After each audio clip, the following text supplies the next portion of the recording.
நிறைய படங்கள் சிறைச்சாலையை பற்றி வந்திருக்கு. ஆனால் அதில் பெரும்பாலும் எப்படி காட்டுவாங்கன்னா, உள்ள பயங்கரமாக கொடுமைப்படுத்துவாங்க, நினச்ச நேரத்தில் அடிக்கலாம், எவ்வளோ வேணுமோ அவங்கள நினச்ச எப்படி வேணால் அடிக்கலாம், கேட்பார் மேட்பார் இல்லை. இன்ஃபேக்ட் அவங்க பண்ணாத குற்றத்தை கூட உள்ளே அடித்து இது பண்ணுவாங்க. அது மாதிரி நிறைய தப்பான விஷயங்களையே அதிகமாக காட்டினவங்களும் எங்களுக்கு தோணுது.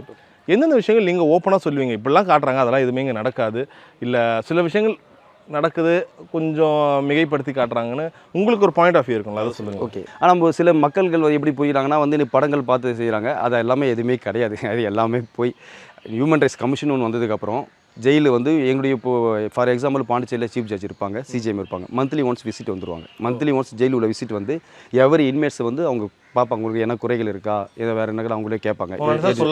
அவங்க கேட்கலாம், என்னை வந்து இவங்க அடிச்சிட்டாங்க, அவங்க அடிச்சிட்டாங்க, வார்டர் அடிச்சிட்டாங்க, இவங்க பண்ணிட்டாங்கன்னு சொல்லி அவங்க குறைகள் சொல்லலாம். அந்த குறைகள் அவங்க சொல்கிறத அவங்க எழுதி அவங்க வந்து சென்னை ஹைகோர்ட்டுக்கு அனுப்புவாங்க, ரிஜிஸ்டருக்கு அனுப்புவாங்க. அவங்க என்கிட்ட ரிப்போர்ட் கேட்பாங்க. அதனால் அது மாதிரி என்ன தப்பு எதுவும் நடக்கிறதில்ல.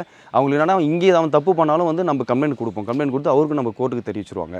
அதனால் வெளியே வந்து படத்தில் காட்டுறது வேறு,